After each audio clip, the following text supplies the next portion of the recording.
আল্লাহ তাআলা যে আমাদেরকে একত্রিত করেছেন, এটাই হচ্ছে আমাদের জন্য আজর যে আল্লাহ তাআলা আমাদেরকে রোগ মুক্তি করবেন এবং আখিরাতের সফলতা দান করবেন। প্রিয় ভাইয়েরা আমার, এজন্য আল্লাহ তাআলা পবিত্র কোরআনে কারীমের মধ্যে বলেন, قد أفلح من تزكى قد أفلح من تزكى ওই ব্যক্তিরা সফল কাম হয়ে গেল যারা যারা হচ্ছে নেক আমল করেছে, যারা হচ্ছে নিজের অন্তরকে পরিশুদ্ধ করেছে, যারা নিজের অন্তরের মধ্য থেকে হিংসা ফাসাদ অন্যায় ব্যভিচার জুলুম মারামারি কাটাকাটি হিংসা ফাসাদের যে মানসিকতা আছে, খারাপ মানসিকতা, যে সমস্ত খারাপ গুণ আছে, হাসিসা বাহিমা আখলাকে রাজিলা, খারাপ খারাপ বৈশিষ্ট্য চরিত্র, এই সব কিছু যারা অন্তর থেকে বের করে দিয়েছে, আল্লাহ তাআলা বলেন ক্বাদ আফলাহা মান তাযাক্কা, এই সমস্ত বান্দাগুলা সফল হয়ে গেছে। কেমন সফল হয়ে গেছে? হযরতে আবু বকর সিদ্দিক রাদিয়াল্লাহু তাআলা আনহু, তিনি দুনিয়ার জমিনের মধ্যে এমন বেশি সফল হয়ে গিয়েছিলেন, নবীজি সাল্লাল্লাহু আলাইহি ওয়াসাল্লাম তার নাম দিয়ে দিয়েছেন সিদ্দিক, মানে হচ্ছে সত্যায়নকারী। কেমন সিদ্দিক ছিলেন হযরতে আবু বকর সিদ্দিক? কাফের বেঈমানের দল নবীজি যখন মেরাজে গিয়েছে, নবীজিকে অস্বীকার করে, নবীজি মেরাজ করে নাই, কিন্তু হযরত সিদ্দিক রাদিয়াল্লাহু তাআলা আনহু বলতেছে, নবী আপনি হলেন নবী পয়গম্বর, আপনাকে যদি আল্লাহ আসমানে নিয়ে যায়, আপনাকে যদি আল্লাহ তাআলা আরশ দেখায়, কুরসি দেখায়, জান্নাত দেখায়, জাহান্নাম দেখায়, এটা অস্বীকার করার মতো কিছু নাই। প্রিয় ভাইরা আমার, সিদ্দিক আকবর রাদিয়াল্লাহু তাআলা আনহু যখন তিনি আল্লাহর নবীকে বিশ্বাস করে নিয়েছে, আল্লাহকে বিশ্বাস করে নিয়েছে, আল্লাহ এবং আল্লাহর রাসূলকে বিশ্বাস করে নেওয়ার পরে নেক আমল করার কারণে, তার অন্তরটাকে পবিত্র করার কারণে কঠিন মুসিবতের দিন সে পার পাওয়ার জন্য এটাই তার জন্য যথেষ্ট ছিল। কেমন যথেষ্ট ছিল? নবীজি সাল্লাল্লাহু আলাইহি ওয়াসাল্লাম ডাক দিয়ে বলে, ও সিদ্দিক আকবর, আবু বকর সিদ্দিক, তুমি শুনে নাও, শুনে নাও, তোমার জন্য আল্লাহ তাআলা জান্নাতের ব্যবস্থা করে দিয়েছেন, তোমার নাম 10 জন জান্নাতীদের একজন। দুনিয়ার জমিনের মধ্যে আল্লাহ তাআলা তার জান্নাতের সুসংবাদ দিয়ে দিয়েছে।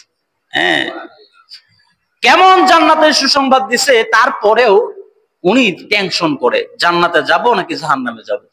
কেমন টেনশন করে?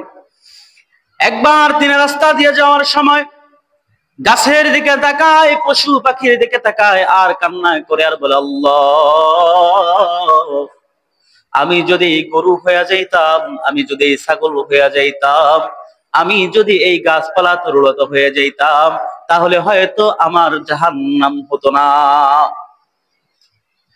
হযরতে ওমর রাদিয়াল্লাহু তাআলা আনহু দ্বিতীয় খলিফা, 10টা থেকে 21টা আয়াত নাজিল হয়েছে উনার নিজের কথার উপর।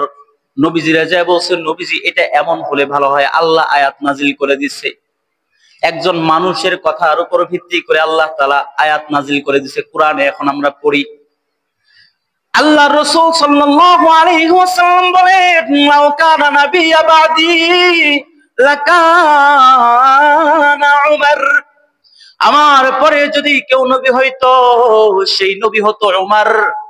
কেমন সম্মান তার! এই উমর রাদিয়াল্লাহু তাআলা আনহু ঈদের দিন সকালবেলা তিনি হলো খতিব, ইমাম সাহেব, তিনি ঘর থেকে বের হয় না। মুসল্লিরা এসে পড়ছে, এবার মুসল্লিরা ইমাম সাহেবের ঘরের মধ্যে নক মারে, কি হলো ইমাম সাহেব, খবর নাই কেন? আপনি কেন এখনো ঈদের জামাতে শরীক হন নাই? আপনি কেন এখনো বয়ান করেন না? আপনি কেন এখনো ঈদগাহের মধ্যে সবাইকে ডাক দেন না? তো তিনি বলতেছেন, তিনি কান্না শুরু করে দিয়েছেন, কান্না। সবাই জিজ্ঞেস করে, ওমর আপনি কেন কান্না করেন? ওমর রাদিয়াল্লাহু তাআলা আনহু ডাক দিয়ে বলে, আমি কান্না করি আমার বড় ভয় হয়। কিসের ভয় হয়? কিসের ভয় হয়? ভয় হয় এই যে 1 মাস সাধনা করলাম, সিয়াম করলাম, আল্লাহকে ডাকলাম, তারাবি পড়লাম, তাহাজ্জুদ পড়লাম, নামাজ পড়লাম, রোজা রাখলাম, হজ করলাম, যাকাত দিলাম, আমার মনে হয় আল্লাহ যদি আমার এই ইবাদত গুলা কবুল না করে, আল্লাহ যদি আমারে মাফ না করে, নবী বলছে যারা তাদেরকে আল্লাহ মাফ না করবে এরা সব ধ্বংস হয়ে যাবে। রমজান পায়া যে ব্যক্তি গুনাহ মাফ না করাইতে পারছে সে কি হয়ে যাবে? দুনিয়াতেও হবে, আখিরাতেও হবে। দুনিয়াতেও হবে, আখিরাতেও হবে। ওমর ফারুক রাদিয়াল্লাহু তাআলা আনহু ডাক দিয়ে বলে, ও আমার মুসল্লিরা, আমার বড়ই ভয় হয়, আমার বড়ই ভয় হয় যে আমাকে আল্লাহ মাফ করছে কিনা। কোন ব্যক্তি বলতেছে? যেই ব্যক্তির আল্লাহ বলে তুমি জান্নাতে যাবা, উনি বলে আল্লাহ মাফ করছে কিনা। এবার তাদেরকে বলতেছে, নবী তো বলছে আপনি জান্নাতি মানুষ, তাহলে এত টেনশন কেন করেন? প্রশ্ন আছে না নাই? প্রিয় ভাইরা আমার, হযরতে ওমর রাদিয়াল্লাহু তাআলা আনহু ডাক দিয়ে বলে, ও আল্লাহর বান্দারা, আমার বড়ই ভয় হয় যে আল্লাহ আমাকে সার্টিফিকেট দিয়েছে জান্নাতের, সেই আল্লাহ সার্টিফিকেট কেটে দিতে পারে। উনি জান্নাতের সার্টিফিকেট পাইছে, নবী যা বলছে সেটা মিথ্যা হবে না, তবুও ভয় পায় যে আল্লাহ সার্টিফিকেট দিয়েছে, সেই আল্লাহ যদি সার্টিফিকেট কাইটা দেয়। আমরা কি? আমরা তো কিছুই না, আমরা কিছুই না। আমরা ওই যে তাবিজ আছে, তাবিজ, সাহাবীদের ছাত্র তাদের যে ঘোড়া আছে না, ঘোড়ার পায়ের নিচে যে ধুলিকণা আছে, এটা সমানও না। যদি সাহাবীদেরকে তৎকালীন জামানা থেকে নিয়ে টাইম ট্রাভেল করায়া এই জামানায় নিয়ে আসা হয়, আর আমাদেরকে দেখে, আমাদের আলেম ওলামাদেরকে দেখলে বলবে এগুলা কাফের, আলেমদেরকে দেখলে বলবে, আর সাধারণ মানুষদেরকে দেখলে কি কইবে আল্লাহ ভালো জানে, বলবো এডি ফেরাউন। সাধারণ মানুষকে বলবো ফেরাউন, আর আমাদেরকে বলবো আবু জাহেল। অবশ্য ফেরাউনের থেকে আবু জাহেল বড় কাফের। ফেরাউন বলছে আনা রব্বুকুমুল আলা, আমি তোমাদের বড় রব। সে কিন্তু নিজের রব দাবি করছে। আর আবু জাহেল কিন্তু রব দাবি করে নাই, কিন্তু বেয়াদবিটা মুসার সাথে করে নাই, করছে মুহাম্মদ সাল্লাল্লাহু আলাইহি ওয়াসাল্লামের সাথে। বড় নবীর সাথে বেয়াদবি বড় হয়। প্রিয় ভাইয়েরা আমার, তো ওমর রাদিয়াল্লাহু তাআলা কান্না করতেছেন। ওনাদের মন খুব নরম ছিল। আমরা খালি এই ইতিহাস বলি ওমর খুব রাগী মানুষ ছিল না, ওমর খুব নরম মানুষ ছিল। ইসলামের বিরুদ্ধে গেলে তিনি খুব রাগ করতেন। দেখবেন যারা খুব বেশি রাগ করে এদের মন খুব সফট হয়। এই জন্য মা বোনদের জন্য যে নসিহত সেটা হচ্ছে, জামাই রাগ করলেই খালি আপনারা খারাপ মনে করেন না। এখানে ওমর রাদিয়াল্লাহু তাআলা আনহু ঈদের দিন, এখন বউ আয়েশা তো বলে শপিং করার কথা, বলে না? আপনাদেরকে বলে নাই শপিং করার কথা? চান রাতে তো মুসল্লি খুঁজে পাওয়া যায় না যে হুজুর নামাজ পড়ায়, সবাই শপিং করতে চলে যায়। তো ওমর রাদিয়াল্লাহু তাআলা আনহু ইমাম সাহেব, ওনার বউ আয়েশা বলতেছে, ইমাম সাহেব হুজুর, আপনি তো অর্ধজাহানের খলিফা, পুরা অর্ধজাহান আপনার আন্ডারে চলতেছে, পুরা পৃথিবীর অর্ধেকটা, আপনি এত বড় বাদশা, কিন্তু আপনার 2টা সন্তান, রাজকন্যা, 2টা মেয়ে আছে, একটা ছেলে আছে, এরা তো কোনো কিছুই পড়তে পারলো না, কোন সুন্দর কোনো জামা নাই। কেমন ছিলেন তিনারা? পুরা অর্ধজাহানের খলিফা। এমনও বাদশা ছিল যারা আতর যে দেন, আতর আমরা তো 2 টাকা 5 টাকার আতর ব্যবহার করি, তারা মেশকে আম্বার ব্যবহার করতো, ওই মৃগ নাভি, ওই যে হরিণের নাভিতে যেটা হয়, পৃথিবীর সব থেকে দামি এবং সব থেকে ঘ্রাণ। এখানে যদি 1 ফোঁটা ছেড়ে দেওয়া হয় পুরো এলাকা। যখন ওমর ইবনে আব্দুল আজিজ যখন রাস্তায় হাইটে যেতেন, 1 ঘন্টা 1.5 ঘন্টা পরেও রাস্তায় কেউ গেলে বলতো ওমর ইবনে আব্দুল আজিজ এই রাস্তায় হাইটা গেছে। কিন্তু উনি বাদশা হয়ে যাওয়ার পরে উনার বাচ্চারা পেঁয়াজ খায়, পেঁয়াজ। তো ওমর রাদিয়াল্লাহু তাআলা আনহুর মানে বাচ্চাদের কোনো শপিং নাই। বউ আয়েশা বলতেছে শপিং তো করা হয় নাই, কি করবেন? কয় আমি আমার রাজকোষ থেকে আমাকে যেই বেতন দেওয়া হয়, এই বেতন মাসের মধ্যে সামান্য কিছু রুটি কিনতে শেষ হয়ে যায়, আমার তো আর কোনো ইনকাম নাই। এই জন্য আমার যেহেতু কোনো ইনকাম নাই, আমার যেহেতু আর কোনো টাকা নাই, অতএব আমার কাছে আর কোনো আরজি করো না। এই কথা বললে আমি মানবো? হ্যাঁ, মানবো নি? কথা কয় না, কয় বোর যে তারা কইলেও মুশকিল, না কইলেও মুশকিল। হ্যাঁ, প্রিয় ভাইয়েরা আমার, বলতেছে তাহলে ঠিক আছে, আগামী মাসের যে বেতন এটা অগ্রিম নিয়ে নাও।